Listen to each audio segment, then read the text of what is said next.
All right, here we go. First Learnin Bourbon ever. So welcome to Learnin Bourbon, the educational class for bourbon geeks. My name is Steve Akeley. Please join me in welcoming my co-host and our special guest today, Mr. Royce Neeley of Neeley Family Distillery. Hey, Royce, how you doing, man? Good, man. How are you doing? Doing good as well. So we've got a great topic today. We're going to be talking about enzymes. So the goal of this series, I just want to reiterate this one time here, is we really want to get into the details. I think if most people said, put together a bourbon class, I think they might go to something like, what are the rules of bourbon, or what is the Bottled in Bond Act? And we feel like the people that are part of our listenership that listen to our shows are kind of past that already. They probably picked that up on other shows. Not that that stuff's not important, and maybe from time to time you need to revisit that. We have the feeling that we need to do something a little bit different with these, so we're going to get into some more details. So today is really a singular focus thing on enzymes, which is something that as a bourbon drinker, a bourbon fan, you might not even think about, right, Royce? Yeah, really. I don't know what kind of language I'm allowed to use, but it's really like, to be honest with you, it's almost like bourbon's like bastard, really. Nobody talks about it, and everybody's using them, but nobody really talks about the enzymes. I was talking with Alan Bishop earlier today, and that was kind of, I actually got that term from him, and it's definitely true, I think. And it's literally, this isn't a craft distillery thing, it's not a big bourbon thing. Everybody pretty much uses them across the board. We don't know, because they don't have to publish if they use it or not, but we just pretty much assume that just about everybody's using them at this point, right? I think they were first introduced in the 50s. I mean, every large distillery today is using them. And I can tell you, if you're ever curious to know how, there's a mathematical equation that you can do to calculate up what your efficiency is going to be on your conversions. Any large distillery, I mean, any distillery really in general is going to try to be at least 95% efficient. And if you just do the basic mash bill of any of the large distilleries, you'll notice that their malt content is only going to make them somewhere around 65 to 75% efficient. Okay. So the rest of that efficiency would come from enzymes. Okay. That's right. Well, that's why we need to do a little bit of a deeper dive here. I don't want to walk in thinking that everybody knows them, what enzymes are. I know at the very highest level kind of what enzymes are and what they do. But, in terms of details and somebody who works with it every day like you do, that's a little bit different story. So, we're at two different levels here, and hopefully we're going to be able to help out with some of that here. And the idea is you become a more rounded bourbon fan at the end of this when you start learning all these things.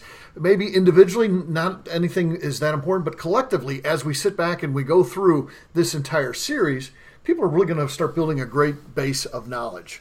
So first of all, I think the question has to be Royce, what are enzymes? And secondly, why are they used in distilling?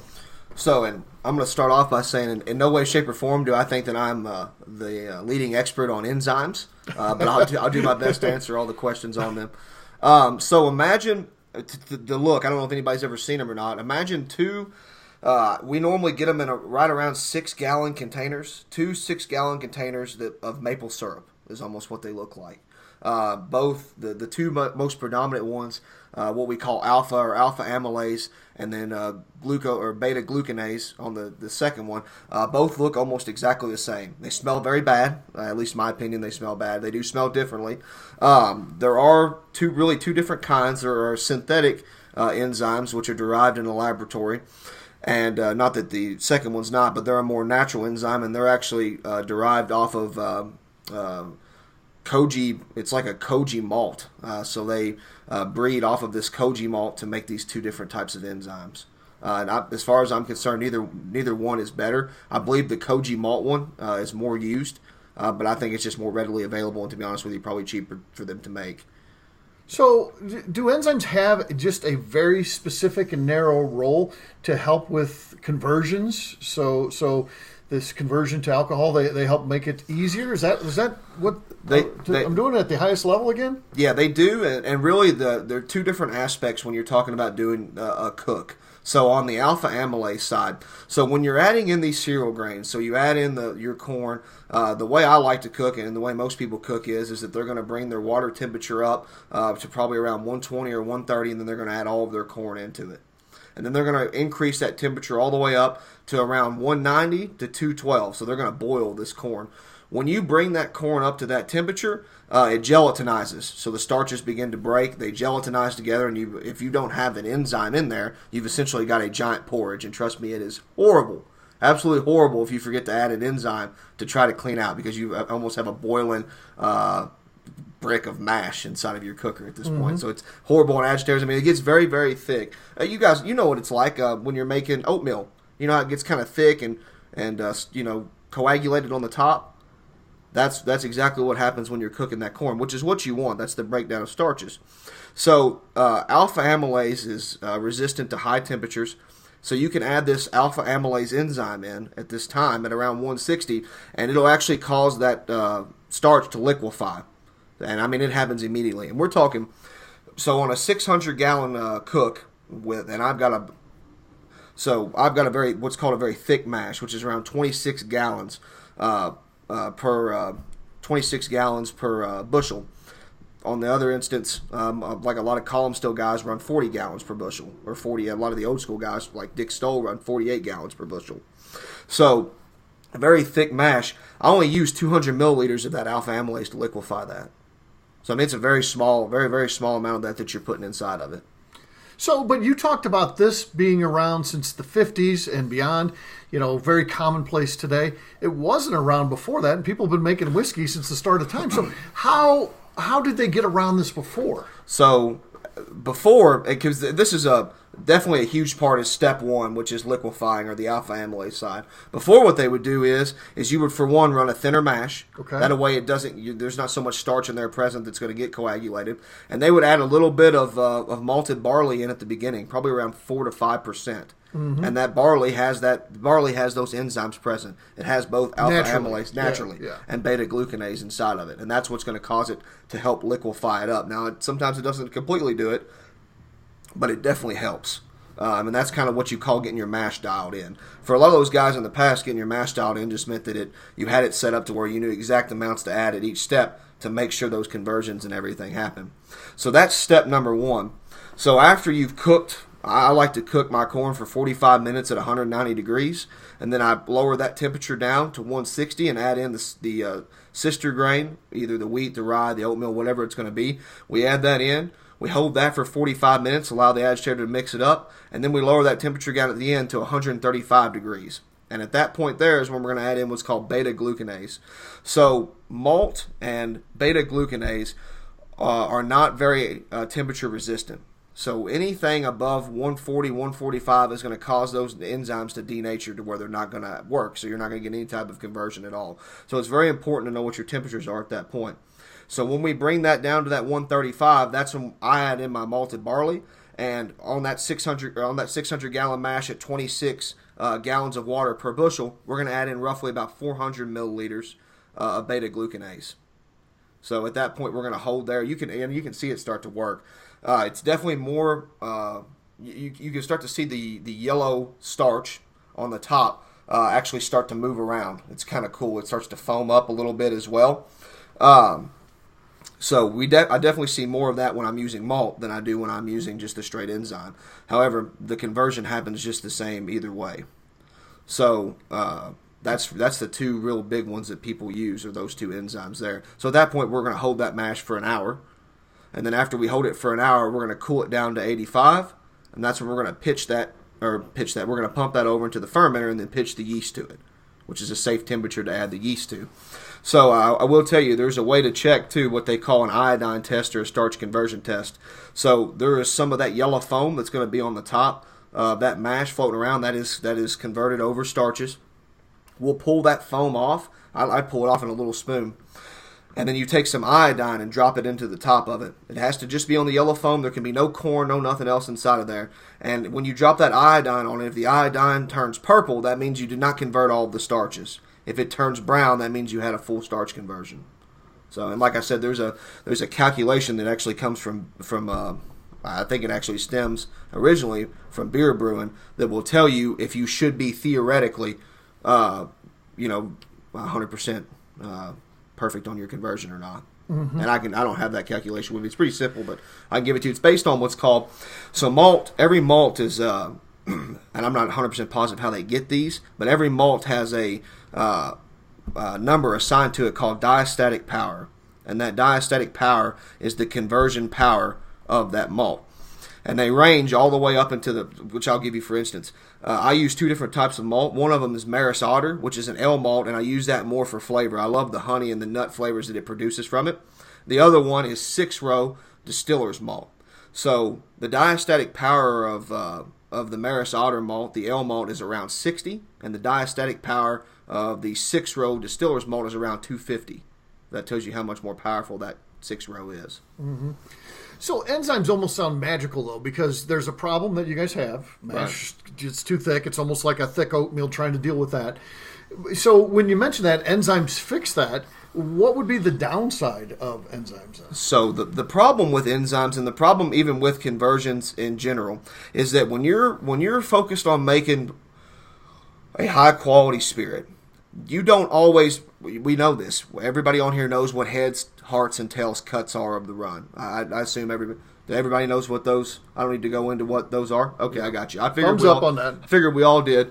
So when you make those heads, hearts, and tails cuts, what you're cutting out is things that were made during the mashing process. These are congeners, these are compounds, these are profiles that are made during that mashing. When you do 100% conversion, you are converting 100% of that. And I will tell you that above 85%, you are getting some ethyl alcohol converted then too that you want, but that's where you're getting more of those fusel oils. That's where you're getting more of the things that are going to be present inside of the heads. So a lot of distillers, even myself, like to try to really, I mean, you have to bite the bullet on it because you're not maximizing the amount of money that you could possibly make off of those grains and what you're putting into it. But if you can stay around 80 to 85% efficient, you're going to make a better product. It's going to make it easier for you to make cuts, which for me is important on a column or on a pot still.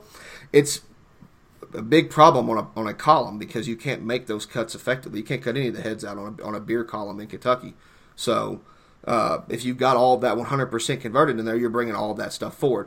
Now, the way that a lot of distilleries rely on taking care of that is by having a highly charred barrel, a 3 or most of them a 4 char, and they're going to let that activated carbon in that barrel filter a lot of that stuff out over time. Mm-hmm.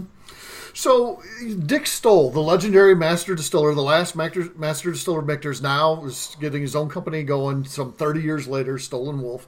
He had a big impact on you and your journey, and there's a great quote that he had that really hit home with you. Yeah, so really my journey when it comes to making bourbon, I had never made bourbon without using enzymes. I think probably any distiller that's alive today learned and cut their teeth on making bourbon using an enzyme. I knew that there was ways they used to not do it. To be honest with you, I didn't really know what those were until I sat down with Dick Stoll. As far as I know, the only distillery I know of in Kentucky that I know does not use enzymes for sure is Hartfield and Company. And the reason why they do that is you've been there. They make a more Scotch-styled bourbon. They lauter the grains out in a thinner mash and things like that. So in Scotland, you cannot use enzymes as well. I want to put that up for a single malt. So that's one way that they protect their old school method, which I highly respect. But anyways, I sat down with Dick Stoll and we were talking, and throughout this conversation, he's telling me all the different ways that he used to make whiskey and asking me about the ways that I do it now. We were going back and forth on sweet mashing because he had always sour mashed, but he knew how to sweet mash. And when you start your runs off for the year, you sweet mash first and then take that back set and use it to sour mash for the rest of the year with. So he wasn't offended at all by sweet mashing. But when we talked about enzymes, he definitely had an opinion on the enzymes. And he's told me something that's going to stick with me for the rest of my life. And he literally looked me right in the eyes and he said, your grandpa didn't use enzymes, did he? And I said, no, he didn't. And he said, the good Lord put malted barley on this earth for one reason. And that reason was to turn corn into whiskey. There's nothing else that's needed for it. And I just thought that was really, really cool. So, if you get a chance to ever meet with Dick Stoll, he is awesome, very knowledgeable, and you can tell there are a lot of things that he feels very passionate about. One of those is not the use of enzymes. So, and he just thinks that it doesn't make as good a whiskey. And I'll tell you why. Another reason why, and you asked me earlier, what are some of the bad things that enzymes do? So on 2 different white dogs, when I'm running one where I'm not using any enzymes, I'm running one where I am using enzymes. And remember, I'm still adding malt in there as well. But so I'm getting roughly about 60% from the malt, 40% from the enzymes on the conversions, somewhere around in that area. The flavor is so much more clean on the spirit that does not use enzymes in it. And what I mean by that is you can taste more of the yeast and you can taste more of the grains than you taste anything else in it than you do on the other side of it. It's almost like a more filmy type of taste on the ones that I use the enzymes on. So, and when you taste everybody else's white dog, I get it from all of their white dogs as well. So it's been pretty eye opening for me as I started to do some distillation without using any enzymes at all.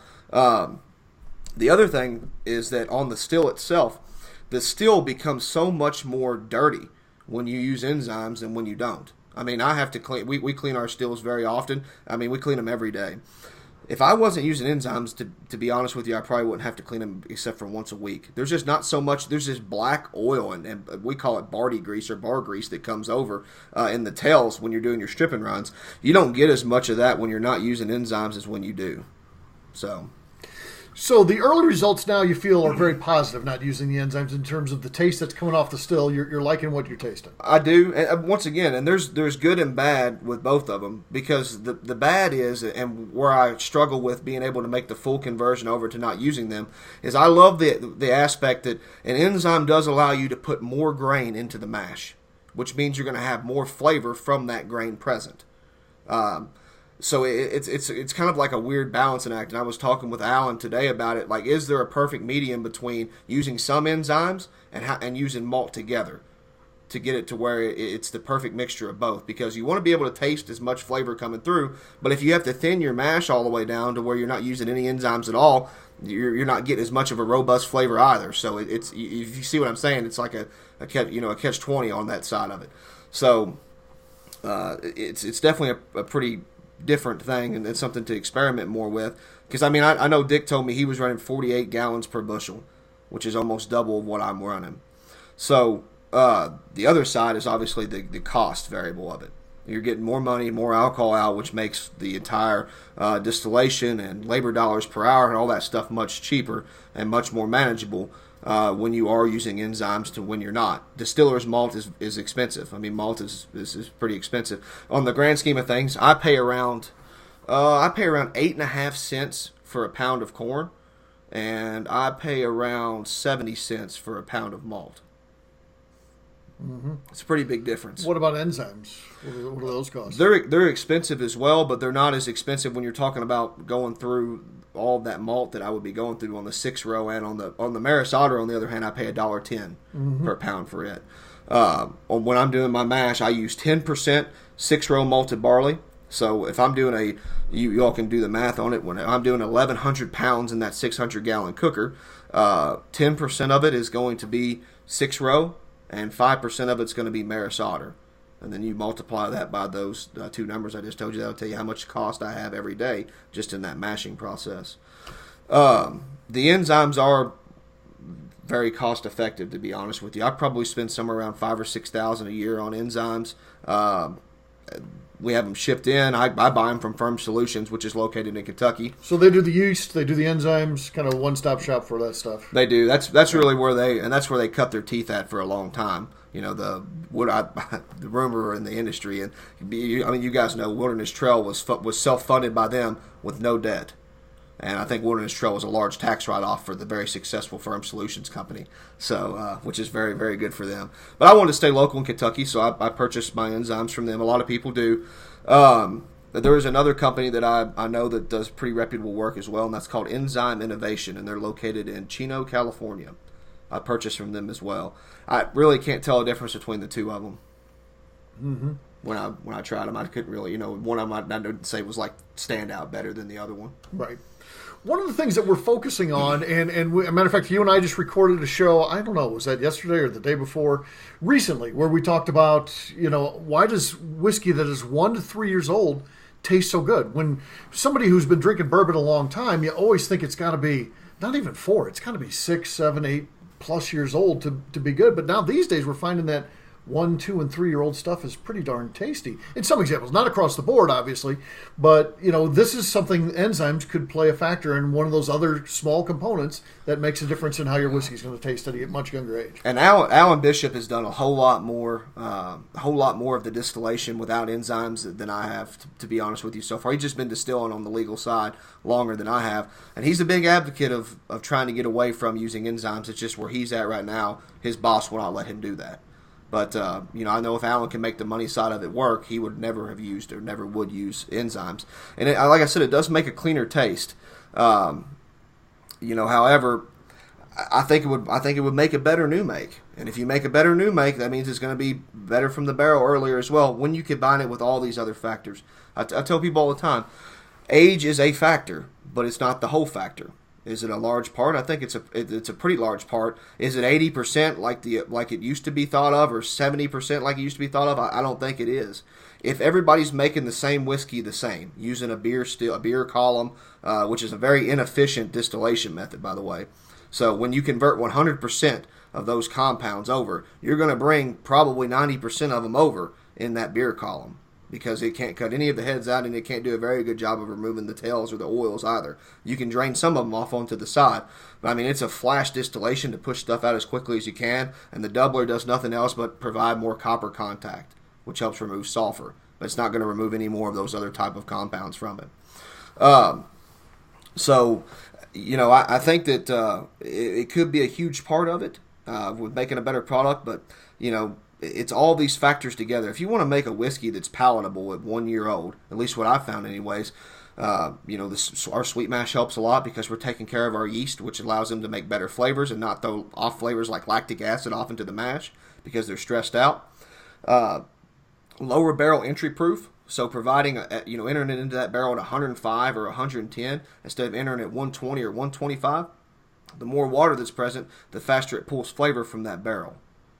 So it's not the alcohol, which is a solvent, that pulls the flavor. It's actually the water. So the more water that you have inside of that barrel, the more flavor, and really the more of the sweeter flavors, like what's been caramelized in there during the toasting process, that's going to be pulled out of that barrel. And then just barrel quality itself. Most distilleries, because these barrels are widely available, only use 6-month air season barrels. I opt to use 18 and 24-month. They cost me more, but the difference is night and day in them. So a 6-month season barrel still retains a lot of tannins. And when I say a lot, I'm going to say 60% of the tannins inside of it.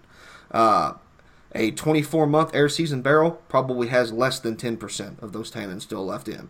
So you don't get this bitterness or this astringency that it takes years for that activated carbon to try to filter out of. You just have a much more quality wood. And then an adequate toast on that is going to create that really thick red layer behind it that is then where you're going to be able to pull that flavor from. These are the experiences that I'm seeing, now every day.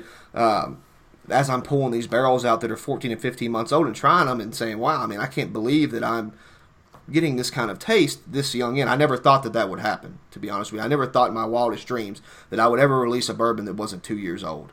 Even at the gift shop, ever. And I would have never done it, except I was taking people out on tours with mint julep tours and letting them taste directly from the barrel with a whiskey thief, and they were begging me to buy it.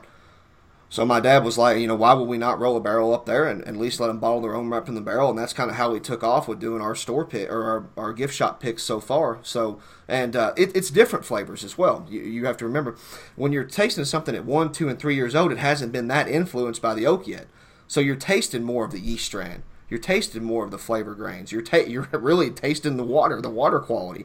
All of the factors, open top fermentation, sweet mashing, you're getting to taste all of that. That's not just being overpowered by that oaky taste or that very wood taste. So I think it just goes down to preference. I think that's a cool taste profile to get. I love the taste profile of 12-year-old bourbons as well. Right. So, I think it goes both ways. I think the takeaway from this is enzymes aren't going to go away. They're part of the industry now. Yes. As a matter of fact, for big bourbon, I don't think you're going to see any change at all, because the amount of time they need to have it in that barrel, based on the amount of heads and tails that are inside that barrel, they're going to have to leave it in there that 4, 5, 6, 8 years. So having the enzymes, removing that from the equation would just cause grief, not be any benefit. My buddy works at Buffalo Trace. He runs one of the mash cookers there. He cooks 35 mashes at one time. And they do that all day long. Yeah, you don't want thick Flash oatmeal. cushion. You want to be able to what you're going to be able to distill. Right? They track every single time it's moved, everything that's going on in there, and all of it's based off of yield. That's what they're, because if they go down 2 or 3 percentage points, that's enough alcohol to where they're probably losing money on Robbie, type of deal. So they're very, very, very concerned, and that makes a lot of sense. For me, on the other side of it, I don't have all that human resource labor. I don't have funds flying all over the place. It's hard for me to track and things like that. So it's easy for me to sit down, crunch my numbers up, and say this is where we need to set at, and this is what I'm able to do and not able to do. And so far, I've been very fortunate that I haven't found anything that I wouldn't at least be able to make a profit on. I mean, even using no enzymes at all. But I'm just afraid that, and that's why I'm still playing around with it. I'm just afraid that not being able to put the 26 gallons of water per bushel and having to go to 40 or 45 gallons, if that's what I have to do, it's going to thin that mash out too much to where I'm not going to get the rich, robust flavor that I love that the sweet mash brings out. Yeah. So for us, it's about educating ourselves. So we're just, better educated consumers when we go into a distillery, because we're not going to be distillers like you. So this is one of those things that we can look for, particularly on the craft side, as we're looking at their production. Are they utilizing enzymes or not? You're in the process of moving away from those, or at least changing how you do it. I'm at least going to do 50 barrels a year that we're going to have no enzymes in at all. I'm going to do one batch wheated and one batch with a rye that we do. Yeah. So yeah, that's pretty interesting stuff. So it's just about, as you're on a craft tour and you're trying to educate yourself about what they're doing, it's a thing to look out for. What are they doing with enzymes? It's giving you guys the level of being able to talk about things with the master distiller in a one-on-one situation that you're going much more educated than most people are. It's just funny. Every tour that I've ever been on, when you ever bring up enzymes, even to the tour guide either does not know about them at all, or they give you like a wink, like, no, we don't use them, type of deal. Right. Because I'm telling you, they are the most frowned upon, because it's hard to explain to somebody. I mean, you're adding what looks like a chemical into the mash. Nobody wants to see that. Right. And it's just something that they definitely, anybody really never really brings up that much. I mean, they'll talk to you all day long about flash cooking and column stills and cuts and this and that, but when you bring up an enzyme, it's real hush-hush. I mean, even when we ask Jerry Dalton about Beam, I just straight up ask him. Right. Beam always used enzymes. He's like, the official answer? No. So... Yeah, so it's been around for a while now. Like I said, most distillers today, I mean, unless you're going back to, the 50s, you're talking even Jimmy Russell in his early days was probably using enzymes. Jimmy cut his teeth on enzymes. Yeah, so, I mean, there's nobody that's been doing it longer than him. So and you can that goes to tell you that's what it is today. And like I said, I can give you guys that equation to where you could, it's kind of cool when you sit down with this equation and you literally start calculating out mash bills. Because based off of the amount of water you're using, diastatic power of the malts, and how much grain you're adding in each one of them, you can figure out what's a workable mash bill and what's a non-workable mash bill. But I mean, if you take any like Turkey's mash bill at 13, whatever it is, 13% malt in there, it's not going to be enough to be able to convert that over. Right. And there's no way that they could survive converting 70, 65, 70, 75%. No, they're not going to be doing that. Yeah. Yeah, well, we'd like to open it up for questions. Now, again, the process is send me a text. So if you don't have my text already, I've got this cool graphic that allows you, I don't know if you guys can see that good. There you go. I think that's readable. So if you've got a question, you can text over to me, and then we'll ask you to unmute your line. You don't have to ask the question in the text. It's just you have a question. You can send me anything, and I'll know that you have a question, and we'll open up. Winston, we're going to let you open up first. You sent over a question, I believe, through the pop-up system, but I can't see that it went away. So, Winston, if you're with us, you can turn off your mute and ask your question. I did. I actually had two different questions. Sure, go ahead. The first one was, are there any other enzymes that are used or at least looked at to be used? There is. So there is an enzyme that is used for helping to liquefy up the sister grains as well. So a lot of people use it when they're making rye whiskey. I can't remember what the name of it is. I have some of it there, but we don't really use it very often, to be honest with you. But we do use it when we make rye whiskey. All it does is it helps because when you've cooked that corn, you've added the alpha amylase in. Alpha will still help to liquefy some of that rye, that even at the 160-degree level, but you've really killed most of it off. So this other enzyme works actually better to do that. So you add that in at 160 when you would add that rye, or when you were cooking for a rye whiskey, you would add it in at the beginning of it, and it just helps keep that thick coagulated rye down. Okay. Oh, okay. My other question is, so I've started distilling at home a little, and I haven't played with any enzymes, but is there any good books or other learning materials out there that you'd recommend for learning a little bit more about this and doing some self-learning? There definitely is. And I tell you what, I will send 2 of them over to Steve, and I'll have him give them to you. I've got 2 really good resources that I've used a lot, and I'll actually send some photos over that way you can see the exact one. One of them is from it was actually wrote by Seagram's and Sons. That's the classic one. Yeah, even I know about that one. It's a great one. The old manual is really what it is. It's not a book by them. It's their old manual. And then I've got another manual that was wrote by a guy that went legal in Virginia probably 10 to 15 years ago, and he walks through a lot of great steps and things that he went over. But there's a lot of it in there about enzyme use. That was one reason, one way that I knew ways to use enzymes. Like one thing he did in his is he would add a lot of alpha in at the beginning, bring it all the way up to temperature, and then when it was coming back down again, it crosses a threshold where another conversion, where the liquefying will happen again, and he would throw some more of it back in at that point. But he was trying to get 100% conversion. I'm not trying to do that, so I do not do that on the way back down. Yeah. But yeah. Tony, I saw you just joined, so we're in the process now of creating a question queue. Kevin, we're going to have you unmute here in a second here, and you're going to be able to ask your question. So if you have a question or anything like that, feel free to text me, and we will take your question. So, actually, Kevin, you're up next. Hold on. I've got that Fundamentals of Distillation book. He's getting his Fundamentals of Distillation book. He was supposed to be working on this because he got to the hotel before I did, and when I got here, he was taking a nap. So I don't know if he really did his homework today like he was supposed to. So I'm just saying. Okay, here it is. So this is what it looks like. So it's Fundamentals of Distillery Practice. Okay. So yeah, it looks like they probably had a cover on it, but now it's just that's gone. But yeah, you can see that here. And it was wrote by. Looks like it'd be one of those that are out of print, but you can still find this stuff. Yeah, it's Joseph E. Seagram's and Sons. You can get it on Amazon. This book's still available on Amazon. Still available. Okay. Cool. Awesome. Thanks for the info. Yeah. No problem. All right. Winston, thank you. All right. Kevin, it is your time. You can unmute and shoot us a question. Great. Royce, first, thanks for doing this. Yes, sir. Very interesting. Do enzymes actually add flavor to the bourbon, and does that still make it bourbon legal? Even if you're adding flavor, if you're putting something that's adding flavor to the mash. They do not add flavor. They don't add it. They actually make it. So they create it. Yeah, they're creating a little bit different. They're creating. So if you if you added an enzyme or you added your malt in at 145 degrees, you're not going to get any alcohol that's going to come out of that. You're not going to make anything because you've denatured that enzyme. If that makes sense. So you're not adding any flavor into it. It's still completely legal on the production side of it. What it does is it's imitating. It's an imitation of what is inside of that, naturally inside of that malt. Those enzymes are.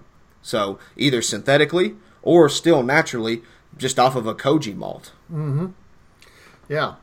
If that makes sense. I wonder if we went over to Scotland, and I've never been over there myself. I wonder if we went over there, we would hear them talking about that. Like a lot of times we'll hear in bourbon talk the fact that there's no caramel coloring or anything like that added, and you can add that in those whiskey products. I always thought that was weird. It's like we're going to protect. It has to be pot distilled and at least double pot distilled, and you have to remove all. It has to be lagered, and you can have no enzymes. But at the end of it, if you want to, you can color it with artificial caramel coloring. So I always thought that was funny.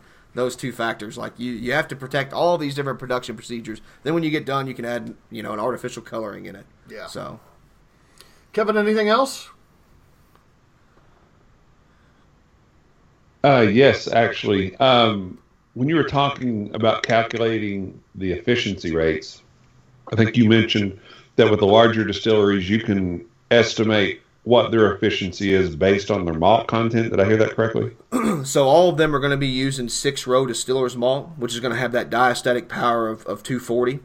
240, 250. So what you do is there's a calculation. I don't think I have it wrote down in here. But what you're doing is you take the amount of grain that you're adding in, you multiply it by a set number, and then you divide that or you multiply that by the diastatic power, and then divide it by 30. And the closer the overall number is to 30, the more efficient that your mash is. Okay. So, and then you just scale that number up to get to what, you take, like, if you come out at 21, you take 21 into 30, and that's your efficiency on your percentage. So it's an old school method, but everybody still uses that same method to calculate up what should theoretically be your yield. Obviously, they tell you your diastatic power is 240, but you could get a bad batch of malt that doesn't have a diastatic power of 240, and you could probably get some malt that had higher diastatic power. And that's just kind of the average. Yeah. Cool. Anything else? And I want to point out, too, guys, I'm not sitting in a chemical lab every day with a mass. Fairfield Inn, you're sitting. With 2 beds. Remember that? Yes. With a mass spectrometer, or I'm not running mass specs every day to tell me exactly what compounds and the percentages that are in there and stuff. I do everything based off of just the old taste buds and common sense.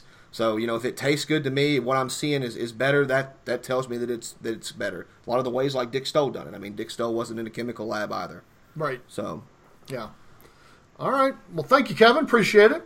If anybody else has a question, please text me. Tony, I saw you had something fly in. It was the pop-up. It looked like it might have been a joke, but we only saw it for a brief second. I don't know if you caught. Yeah, I saw something about Dickel, but then I saw Flintstones in there, too. So I have to think it might have been a joke. So probably not serious. That'd probably be if it is, you can unmute Tony and ask us. Anybody else, if you have a question, now would be the time. All right. Looks like we're good to go. Steve. Oh, yeah, Tony. No, it was just a comment about the flavor. So I read that George Dickel distillate usually has a Flintstone vitamin taste, and it's because of their enzymes. There you go. I mean, it's a full conversion off of what their grain mash bill is. I mean, it will throw off flavors into it. I'm not so much at the mercy of them because you got to remember I'm running that pot still, so I'm tasting anyway. So if I make more heads, even if I didn't temperature control my mash and I just made a ton of heads, I would get a lower overall yield, but I could still cut all of them heads out off of taste. Now you can't do that on a beer still because it's all. You guys know the way that beer still works. It's always sending mash into it. A flash distillation happens in the middle, and everything comes off. So the only thing you can control on that beer still is the tails are usually going to start coming off at around 201, 202 degrees.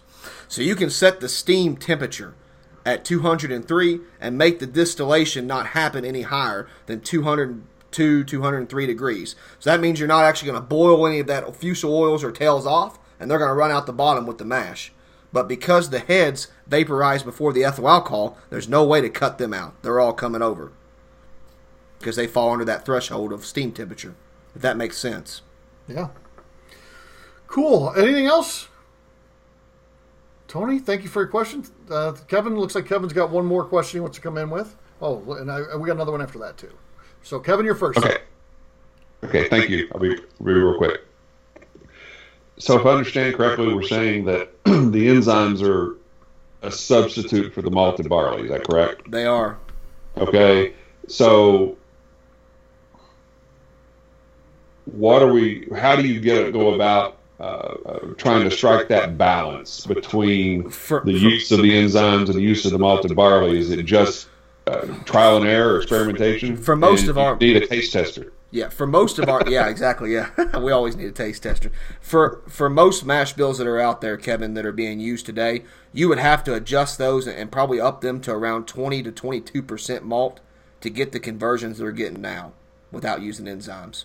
So you're going to have to add a whole lot more malt in there to make up for that diastatic power that the enzyme's going to have inside of it. So, because you got to remember, the enzyme is just a liquefied form of the enzyme that's already present inside of the malt. It's just in a more concentrated form that's easier to handle and to throw in and to control. Because you know exactly how much you're putting into that every single time. What was the rest of it? That was a different one. Sorry. Oh. That's not that question. Yeah.